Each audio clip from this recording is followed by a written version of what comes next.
Okay, I got a little ahead of myself this morning. We're going to change out a blower motor here on this carrier package unit, gas package unit. It's a very old unit. It's got a lot of work done to it.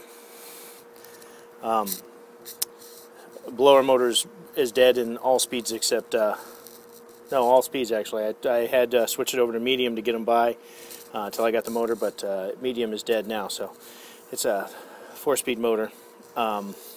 So we're going to take this out. I've already cut off the leads, left the leads over here that go through and go to the relays and the transformer. I do that so I can rewire it and pull these out and rewire the new back to what it needs to go to, rather than putting wire nuts in this area. That's about it. I'll start taking this out. There's 2 screws. There's one right here and then one at the far side there. We're going to change it out. These leads here are used for reversing the rotation of the motor if necessary. So I'm going to go ahead and take this out. This one should be pretty cool, except for the fact that the economizer is right there. So I have to try to get it past this economizer now, and I'm going to see how that goes. Okay, what I'm going to do now is change out this dirty old blower motor out of this squirrel cage here. I brought it back down to my truck just because these sharp edges up on the roof can tend to tear the roof membrane. So I like to bring it down here on my truck, and that way sometimes you can find a place in the shade to do it. It's kind of overcast this morning, so it's not a big deal, but try to bring it back down to your truck. You have most of your tools down here at your truck, so you're able to take it out there. What you need to do is mark the location of each of these brackets, so when you put it back together, you know where it goes. Kind of note where the wire leads come out. In this case, right here. Tell they've been rubbing on there for a while. Hang on, we're gonna let the trash truck go by.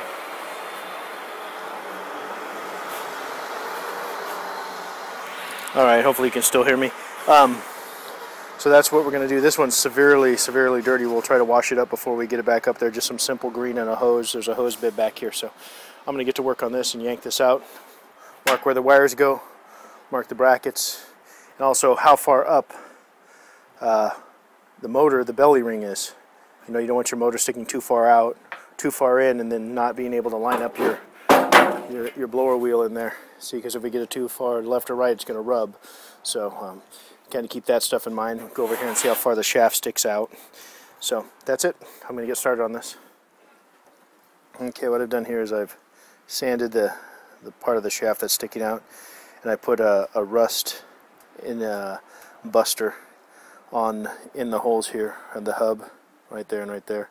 I'm going to let that set for a second, and then put the puller on this and try to get this wheel off. This is generally the hardest part of the whole process, is trying to get this hub off this shaft. You don't want to hit this with a hammer because it will mushroom out, and then you won't be able to get this hub off of it. So that's what I've done now. So that's the best way to do it.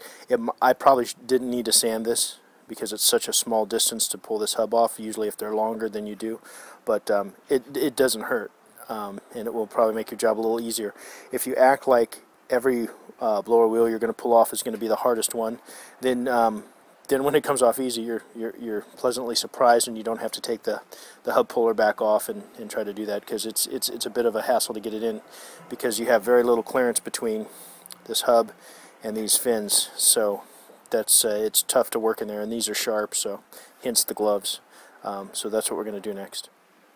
Okay, this is where the good times come in. You have to try to get this Allen wrench into this Allen set screw on the hub, and there's very little clearance, as you can see, between my hand and the hub. So that's what you have to do. That's why it gets tricky. Sometimes you can come in from the side if the grills or if the louvers on the motor aren't as good, but there's no way you can get a straight shot on this one. It won't go straight through. So that's what we're doing now. So what I have to do is I have to put a wrench here, screw this in a backup wrench down on this section here, and then unscrew this, and the motor should just pop out, allegedly. We'll try that and see what we got. Alright, I'm going to show you a little cheater method. I have here a normal impact screw gun, and I have an adapter to hold a socket on here. So all I do is I hold onto the channel lock and loosen it this way, much faster, and that way you don't ruin your knuckles over here on this flange. So just a little tip, just a regular impact gun. This isn't a very strong one, it's only like 10 volts, and it does it fine. But I have an adapter here and then I go to my socket. So that's a little tip for you. You can use it if you want, or you can use 2 pairs of channel locks and do it, but time is money in this business, gentlemen. So that's what you do. Alright, we got real lucky here. We're able to see that this is a 1/2 horsepower motor. Imagine if the label had been damaged like this. See that damage right there where I couldn't read the horsepower or the RPMs or voltage or anything? That would have been rough. I mean, you can guess on the voltage obviously, but the RPMs and stuff, and the horsepower, which is important, and the amp draw. I can't quite read the amps, so I'm a little messed there, but I have a universal motor I'm going to replace it with. Okay, what I've done here is I've got the new motor in. I've strapped up the, taped this up because it rubbed last time against the motor here, so I'm giving it a little more friction prevention there. I've capped off the medium and the medium-high speeds because all I'm going to use here is the low and high.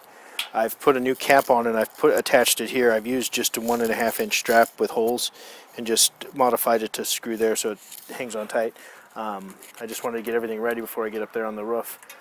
Make sure I have everything, get it squared away. The other thing is, now that I put this cap on here, I want to make sure, I don't know if I have clearance now to get it back through that economizer, but we'll see here in about 5 minutes. Up now, I got the motor in.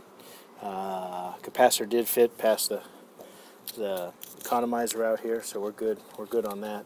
Got the wires tied up nice and tight. Comes back in here. Something I do want to note for you guys though is this white wire here. It goes all the way back to the contactor. On the old one, it was blue. In this case, it's white. So it's real important to know where the wires go and what they feed, rather than their color code solely, because you could get messed up if you put the blue wire from the medium here back up here onto the common. You'd have a problem. So that's it for this unit. I'm going to button it up and go get paid and go on to the next one. Here's a little side note before I get off the roof here. That's a unit I just worked on. Right here is a sushi restaurant. And I wish this camera had smell-o-vision, because right down there is the dumpster, and in between the 2 dumpsters is a grease trap or a grease receptacle. I can't tell you how wonderful it smells up here on the roof, but with that grease trap right there. And then we go over here to the sushi restaurant's exhaust fans. I don't know what they're doing with that day-old fish, but it's pretty rough. Like I said, I wish I had smell-o-vision on this thing, because then you guys can enjoy this too.